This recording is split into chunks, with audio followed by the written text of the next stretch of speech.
la part de Dieu.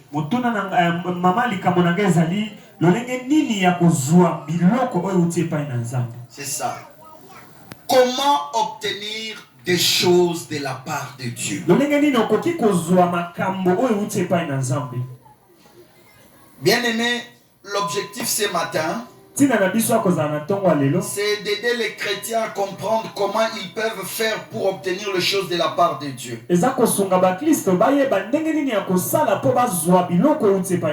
Ou de quelle façon obtient-on les choses de la part de Dieu? Frères et sœurs, vous savez, Dieu a tout ce qu'il faut. Dieu a toutes les capacités qu'un homme peut avoir, qu'un homme a besoin pour être influent, fort, puissant, vénéré, célébré sur la terre.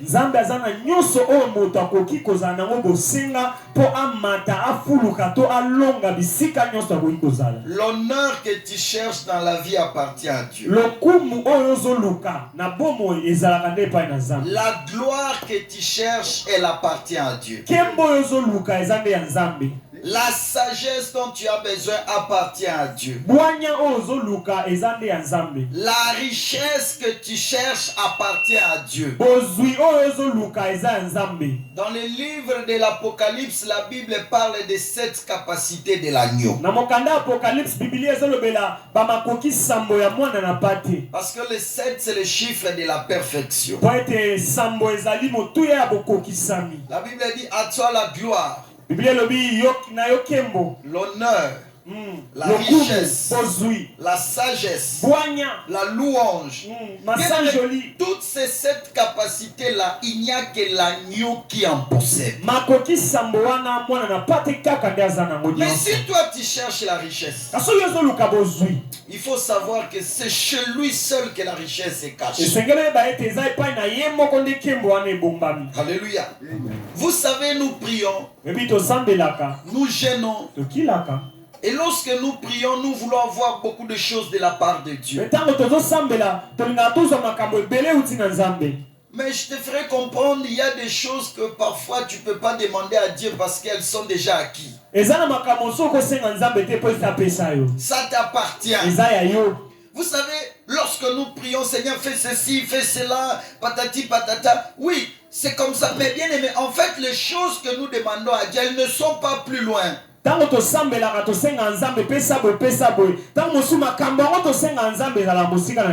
choses sont là à notre disposition. Mais nous devons savoir comment obtenir ces choses, quand obtenir ces choses. De quelle façon nous pouvons les obtenir ou qu'est-ce qu'on peut faire pour que ces choses-là viennent vers nous. En lisant la Bible, j'ai compris une vérité. Dans Daniel, la Bible dit, l'Éternel dit à Daniel, dès les premiers jours où tu as eu à cœur de prier, d'intercéder, je t'avais déjà exaucé.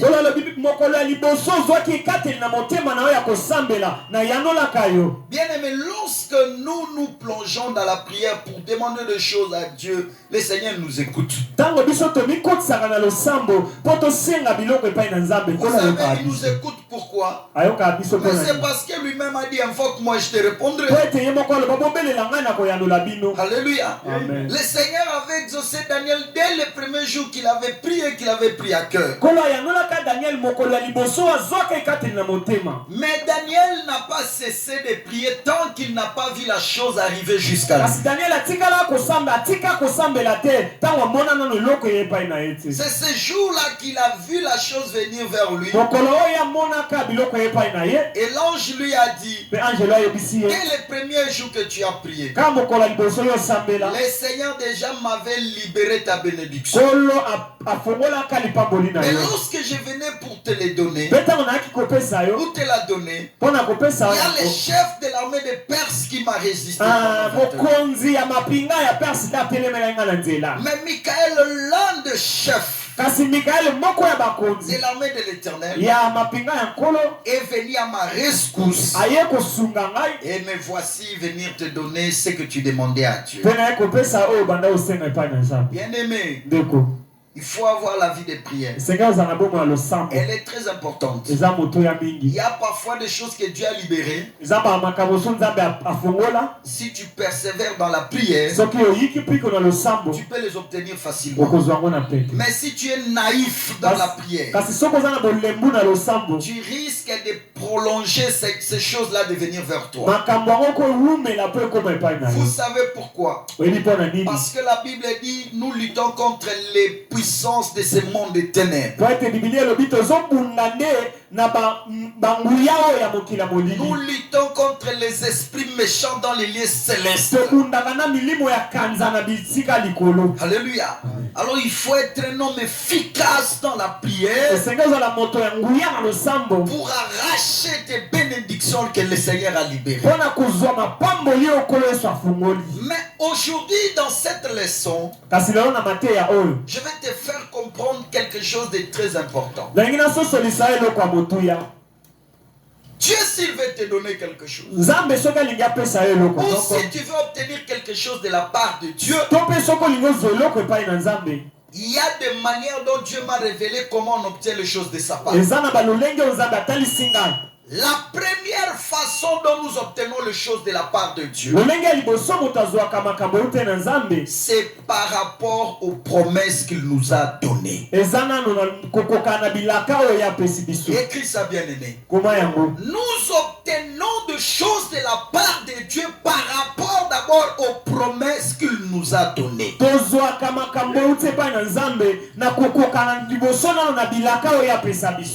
homme qui a marché avec Dieu, Dieu l'a fait des promesses.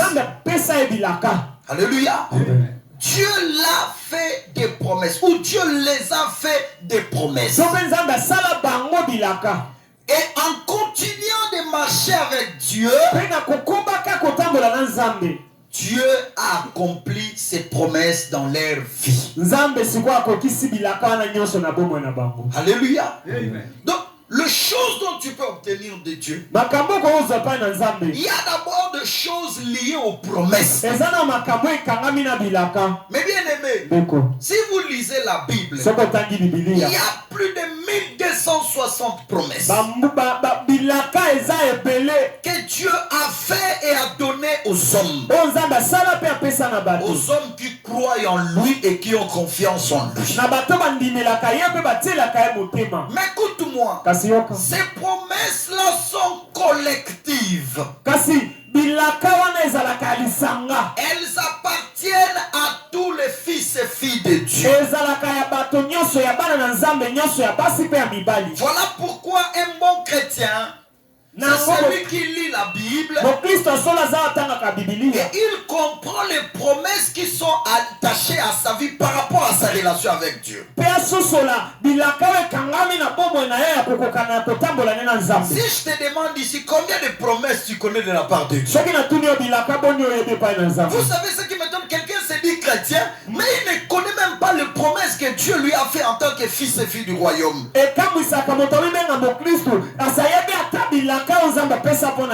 Écoute-moi bien aimé. La première des choses qui te sécurise que sur la terre tu ne sortiras pas les mains vides, ce sont les promesses de Dieu. La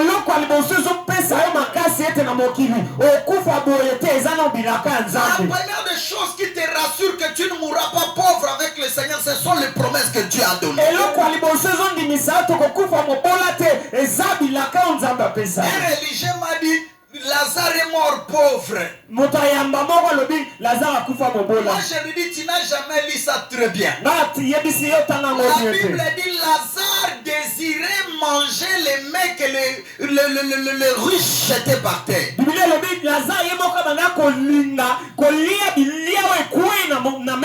Or le Seigneur dit, il nous donne selon les désirs de notre cœur.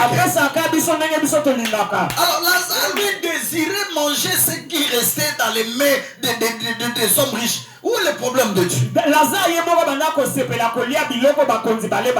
que son désir. Mais moi par contre, contre, ce n'est pas mon désir. C'est la vérité. Alléluia. Amen. Dieu donne aussi ce que ton cœur désire. Moi, ce qui me garantit que sur la terre, je ne mourrai pas pauvre. Je ne suis pas venu accompagner les gens. C'est parce que j'ai d'abord des promesses. Si tu lis cette parole, tu verras des multitudes de promesses qui te reviennent. Le mal est qu'il y a beaucoup de chrétiens ignorants. Ils ne savent pas, ils ne connaissent pas, ils n'exploitent pas les promesses qui sont attachées à leur destinée. Si tu ne connais pas, un chrétien est un fils de promesses. Une chrétienne est une fille de promesses.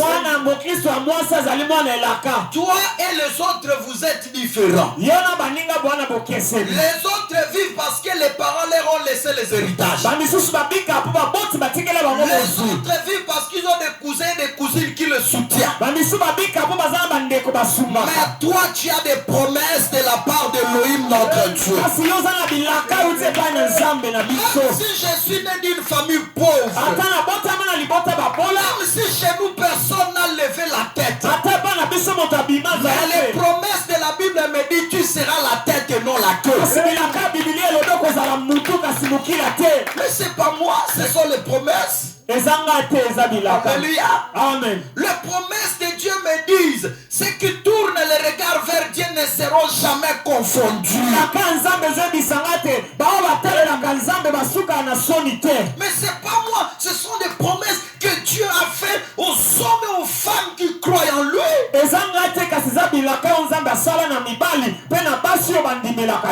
dit parmi mon peuple, il n'y aura ni avorton ni stérile. C'est Dieu qui l'a dit. Ce sont des promesses faites aux hommes. Écoutez-moi bien aimé.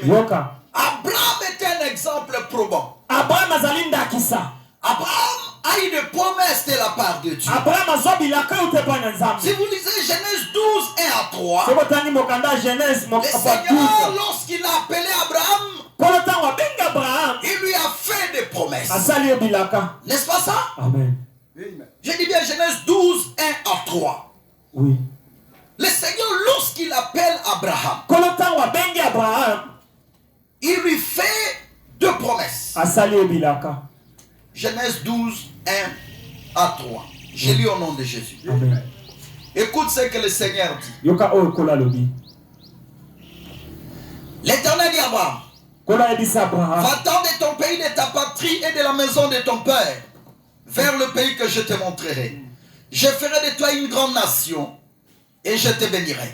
Je rendrai ton nom grand et tu deviendras une source de bénédiction. Je bénirai ceux qui te béniront et je maudirai celui qui te maudira.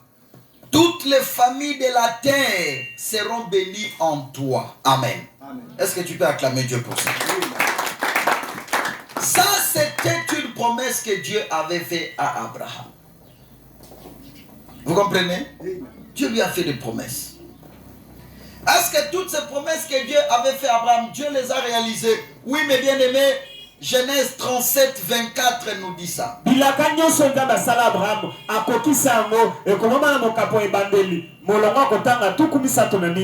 a accompli pour Abraham toutes les promesses qu'il avait faites. Amen. C'est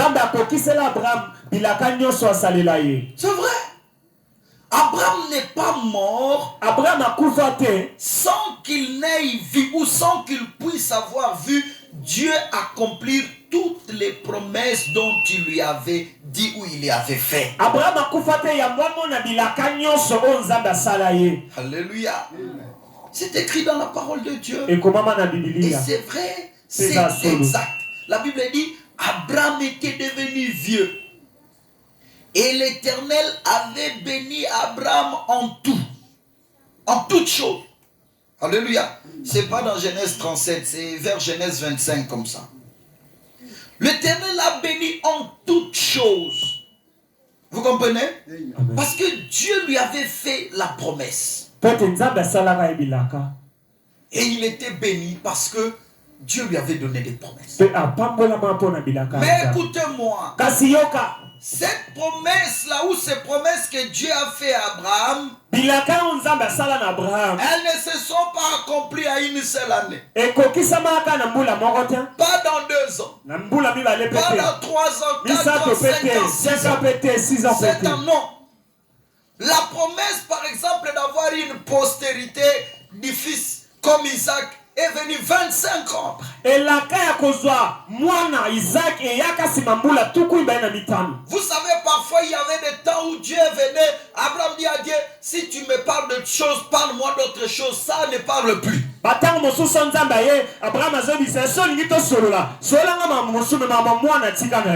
Seigneur lui dit, Abraham, certainement je le ferai. Même si Sarah atteint l'âge de ménopause double fois, je le ferai, Abraham. Alléluia. Amen. Vous savez, Dieu, quant à la promesse, Dieu jure sur la promesse. Je répète, Dieu, quand il fait une promesse, il jure sur cela. Vous savez pourquoi? La Bible dit, comme il n'y a pas un autre plus grand que lui, Dieu jure par lui-même. Or, les hommes jurent pour certifier que ce qu'ils disent est vrai. Mais Dieu, lorsqu'il jure par lui-même, il veut faire comprendre aux héritiers des promesses que nous sommes qu'il est un Dieu fidèle. Dieu est fidèle par rapport aux promesses qu'il fait aux hommes. Aucune de ces promesses ne ratera. Alléluia. Amen. C'est la vérité. Tout ce que Dieu t'a promis, vous croyez qu'il aura peur d'équipe pour les accomplir? Mais il le fera. Parce que c'est lui qui a fait la promesse. Celui, Dieu, celui. Il te dit, je vais faire ça, ça, ça pour toi. Même si ça prend des années, ne te décourage pas. Continue à croire à ces promesses-là. Même si elles tardent, la Bible dit elle s'accomplira. Alléluia. Quand Dieu te fait une promesse, la Bible dit écris-elle sur les tables et que les gens la lisent couramment. Tu es honte de qui? Parce que c'est Dieu qui a fait la promesse. Dieu n'est pas un homme. Ce qui est sorti de sa bouche ne rentrera pas à lui sans pour autant avoir accompli ce qu'il a dit. Alléluia. Amen. Nous devons croire aux promesses de Dieu. Même si tu as fait 10 ans, 15 ans dans la foi, même si rien n'arrive, crois qu'il y a des choses que tu obtiendras de la part de Dieu par rapport aux promesses de la Bible. Vous savez, il y a des chrétiens aujourd'hui, moi depuis que je prie, je ne vois rien. Moi depuis que je prie, je ne vois rien. Mais écoute-moi, peut-être toi ta vie est liée aux promesses. Et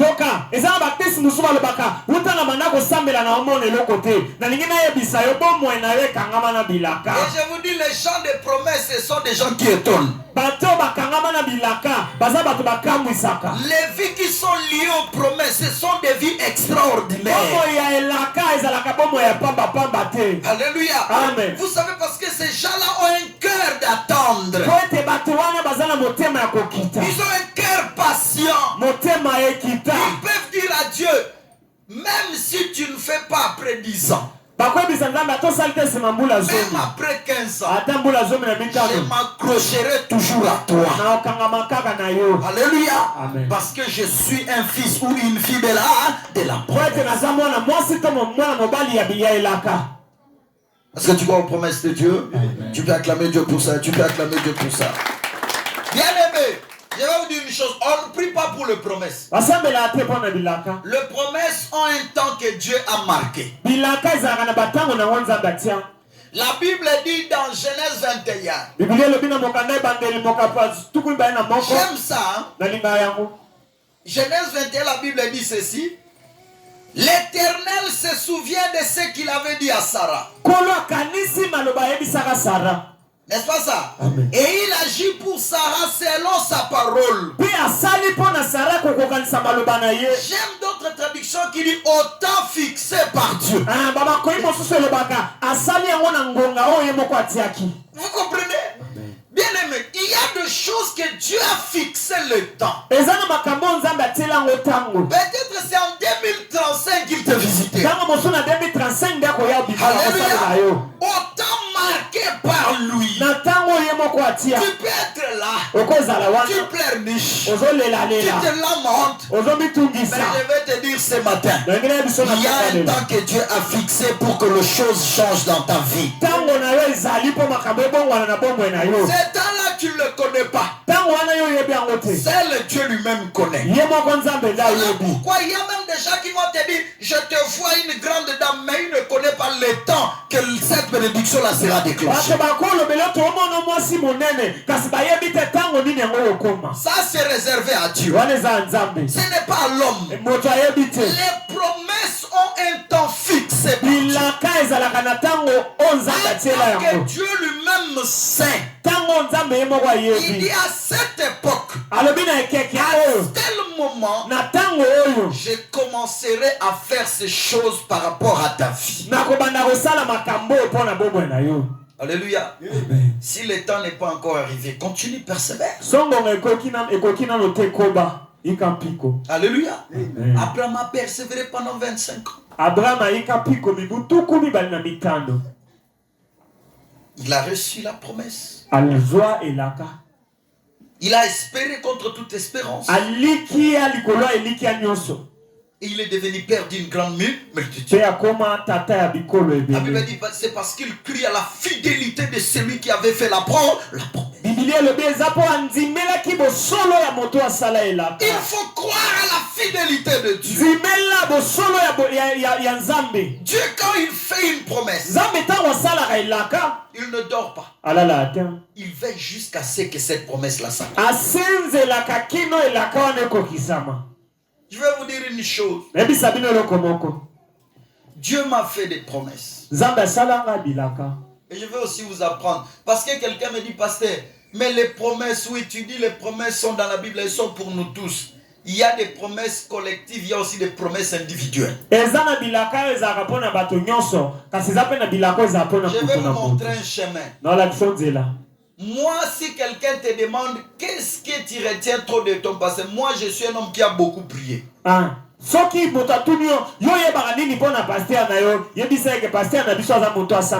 suis un homme qui a beaucoup gêné. Et jusqu'aujourd'hui, j'ai pris, je gêne. Frère, si tu veux avoir des promesses personnelles, privées de toi, de la part d'Elohim notre Dieu, sois un homme de prière, sois un homme de jeûne et de sacrifice. Quand tu t'adonnes dans la vie de rechercher la face de Dieu, il y aura des moments où Dieu va te faire des promesses personnelles, individuelles, liées à toi. Écoute-moi. Un jour, je priais, je faisais une retraite de 7 jours. J'avais tellement prié pendant ces 7 jours.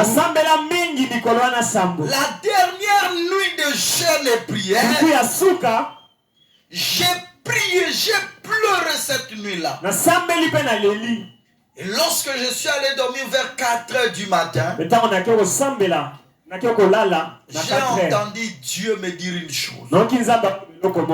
Il m'a dit, toi, tu me pries beaucoup pour ta vie. Quand tu regardes ta vie, tu regardes ta famille, tu regardes tout le monde, tu te dis, Mais Seigneur, moi je finirai comment? Mais écoute-moi. Moi j'ai entendu ça comme ça. Il me dit, va lire tel verset dans la Bible. Prends ce verset, écris cela. Et je ferai de toi ce que ce verset-là dit.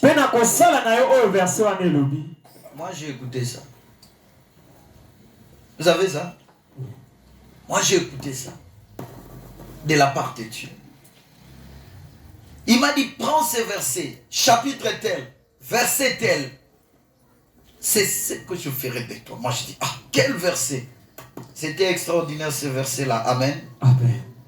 C'était dans Hébreux chapitre 6, verset 14. Amen. Amen. Jusqu'au verset 20. Je vais vous lire ça.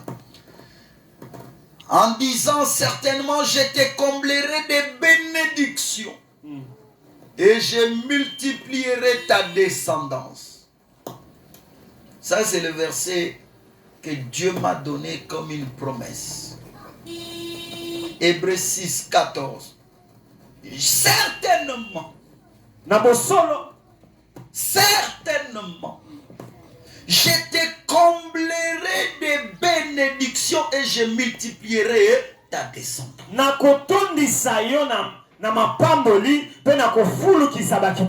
J'aime Louis Second. Louis Second dit certainement. Je te comblerai de plusieurs biens.